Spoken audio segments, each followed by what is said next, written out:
it's good fun. Days like these are great. You get the whole industry together, and to have, companies and corporations like Interbet and Cape Racing who are so generous with sort of time and energy into making a day like this possible is it's fantastic for everyone.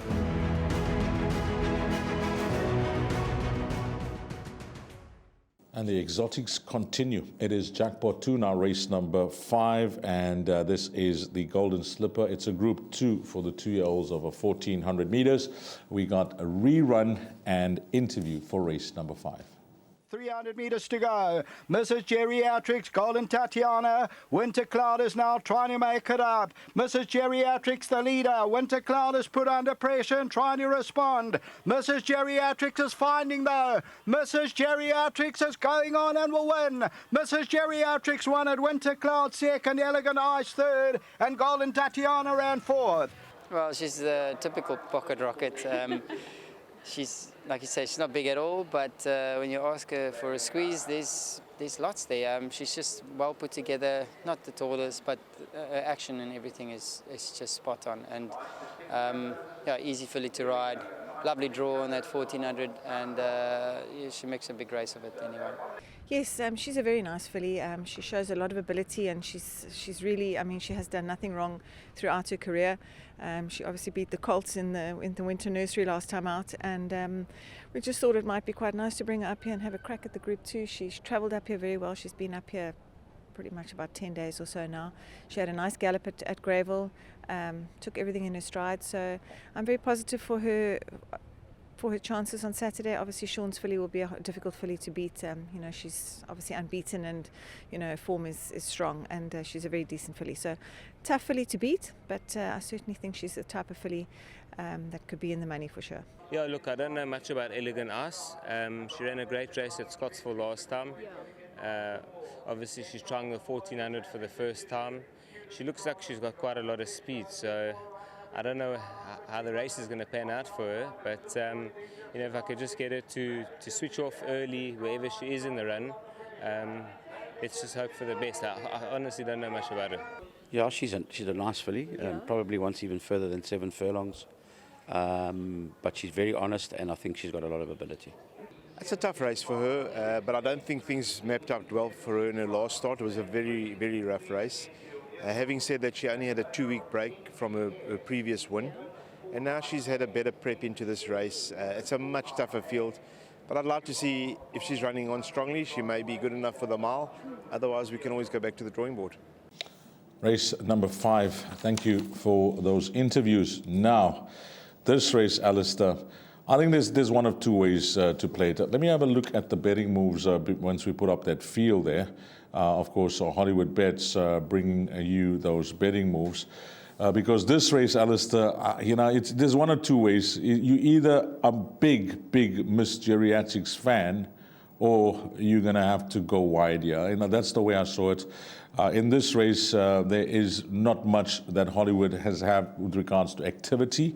Anti-post, Miss Geriatrics is around 9-10, Distant Winter at 9-2, White Pearl at 14-1, Egyptian Mard around 14-1. I've jotted down the betting for the horses that I think could fight this out, but the race certainly doesn't stop there. With Miss Geriatrics, we know how good she's shown herself over the sprint trip, and I was just telling you off air that, looking up a pedigree, trying to find something that, give me the confidence that the 1400 will be no issue, and I could find nothing.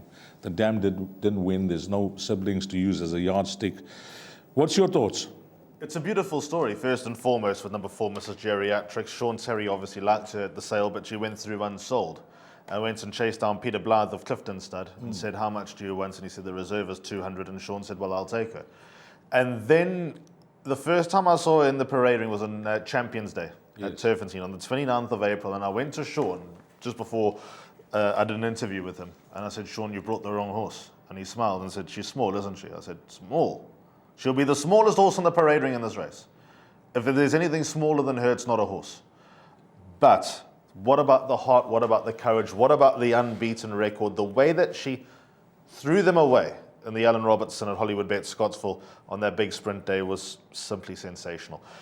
Will she go 1,400 metres? I suppose there's a school of thought that says if you can win a Grade 1 mile over 12 in Maritzburg, you can win a 1,400 at the city track.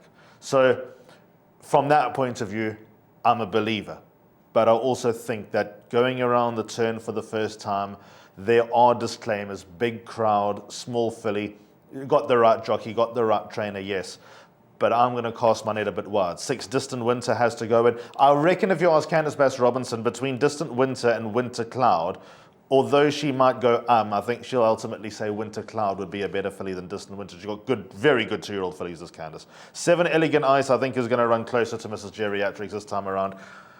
11 Egyptian Mao, likewise, ran against the boys at Hollywoodbets Scottsville in the gold medallion. I think she's going to take a big step forward over this distance. But if Batula does something in race 1, White Pearl's price is just about going to halve.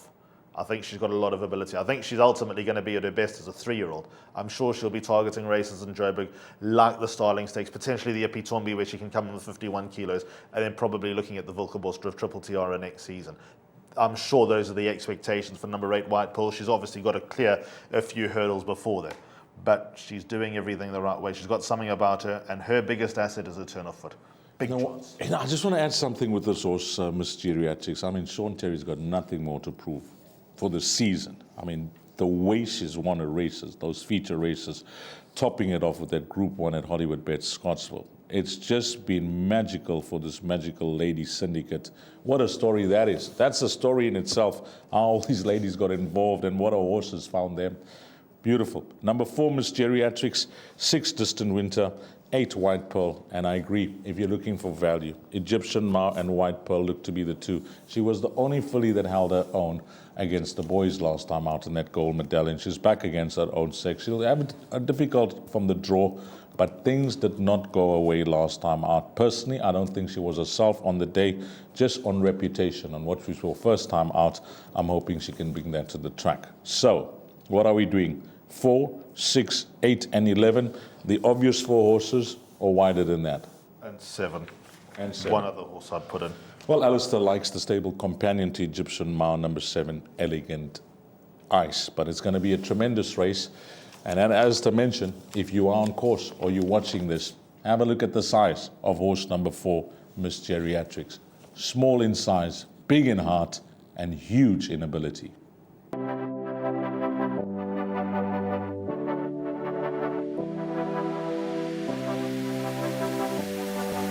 The betting, the not so much anymore, is more down to my own fault. I need to get studying again to get the edge back. But yeah, it's a great product.